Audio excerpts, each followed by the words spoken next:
I'd shot down their ideas, and then they came around to entertaining. And I thought, you know, that I could do, and that I want to do, because I think there's so much stuff around the holidays and celebrations and occasions, and people have all these questions. Again, what I really love focusing on is the social aspects and all of the emotional aspects around these issues for families and for people around, you know, around holidays and gatherings. So I thought that I could do, and I have so much information already about Thanksgiving and the holidays, and you know, Easter without eggs, and what it really means. I mean, these holidays are really all about family and gratitude if it's Thanksgiving, or you know, freedom if we're talking about Passover, whatever it is, what it really has to do with is the value of that holiday, not the eggs, not the turkey sitting on the table. And so I wanted to get that across. And so I basically said, okay, let's do it. And it was really exciting because I've had a lot of recipes for a long time from the cooking classes I've been teaching for now 10 years. And so it was a real joy to be able to put all these recipes that have been tested really over and over and over for years with the cooking classes and people who've been buying the recipes on the website in one book. So they're all there. They're really special to me. Some recipes were submitted by friends, and it means a lot to have them in the book. But I really believe this cookbook is more than just a cookbook. It's more than just recipes. It's a guide. You know, there's information about entertaining, literally stress-free entertaining, and edible flowers, and making it really pretty. I just don't buy into, you know, that we're supposed to be somehow inferior to, you know, to regular entertaining, which drives me crazy. Vegan entertaining. It's all about gathering with loved ones. I mean, that's really what it comes down to. One thing that was really neat, I don't know if you'll notice it, I'm a dork, so I do these kinds of things, but all of the recipes are broken up by menu. And I don't usually like cookbooks that are broken up by menu. I feel kind of confined by that. But because we were talking about specific seasons and specific holidays, I like that idea. So so it's first broken up by the number of people you're hosting, romantic dinners for 2, and casual dinners for 4 to 6, etc. And within those, there's menus, and they're broken up by season. So when we were putting this book together, I started writing out the menus for each section, and every menu, I started this, and then I had to finish it, is either the name of a book title, a film title, or a song title. So every single menu has some kind of artistic reference, just because I'm a dork. And I started doing it, and then realized, oh God, there's so many I still have to do. So during one of the passes, during one of the edits, I was like, can you hold on? Can you like hold off on the publication so I can consistently have all the menus be some kind of book, film, or song? So that's all for you. And then what's really special about this book is when I was talking to the publisher about the design, and I saw the first pass, I was thrilled. It's just absolutely gorgeous. And that's my publisher. I mean, they just totally honor that I want this book to be taken seriously, and they just come through. They were talking about doing some photographs of like people in a party situation. And I said, who people? What people? What people are you going to put in my book? I said, I don't know people. We're just going to find people. And I was like, there's people in my book that I don't know. There's not going to be pictures of people that I don't know. So I talked to them and convinced them to hire my friend Sharif Ariana, who's in the back there. So all the pictures of the party photos of me and my friends having a party. And so all the chapter openers, all those photos, I'll have to share them like the one like of me and my husband having a romantic dinner. That was totally, spontaneous. We didn't even know she was there. I didn't know that she was there. So that's really special to have all of our friends in the book, and had a very good friend take the photographs and do a beautiful job, and Sheree also did the cover photo. So thank you, Sheree, for your beautiful work.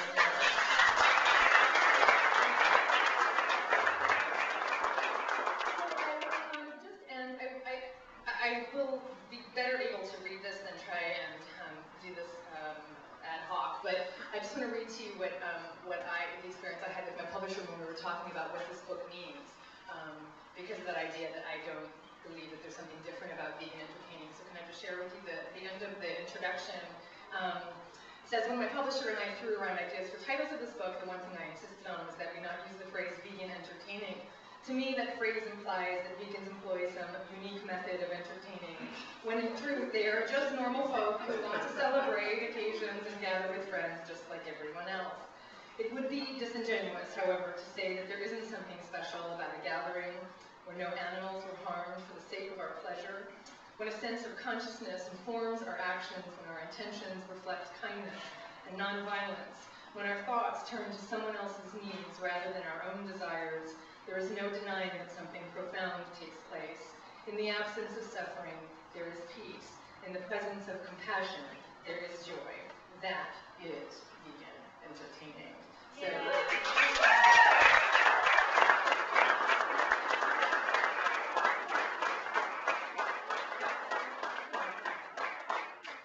these recipes be part of your repertoire and help you share with friends and family the joy that is vegan entertaining.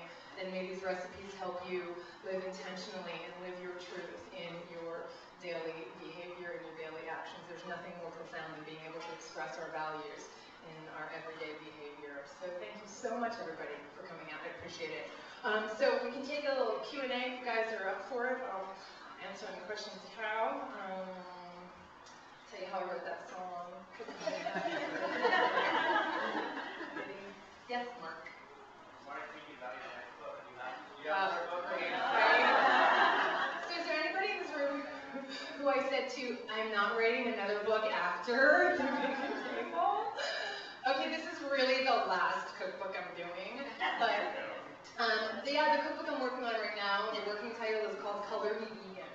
And so I always emphasize in my classes and podcasts to shop by color, to eat by color, because it's really the most healthful way we can eat if you're basing your diet on whole foods. So the book will be beautiful. It'll be broken up by the color and really emphasize all the healthful aspects of the phytochemicals and the antioxidants in the plant foods. So thank you, Mark. So yeah, I don't know. It's slated for I think 2011, but I might get it up early and do 2010.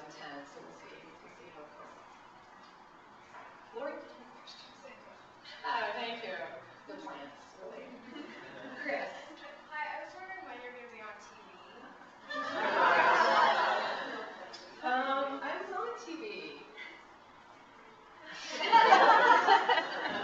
Yeah, Chris knows. You know, it's just amazing to me that there are 65 shows on the Meat Network, I mean the Food Network, and there's not one vegetarian show that is wrong, that does not represent food as I know it. It represents a lot of suffering, but it doesn't represent food, it doesn't represent us. I mean, it's absolutely absurd. Yeah, I really was on the Food Network several years ago. They came and filmed like our vegan barbecue. I heard the story, it's a great story.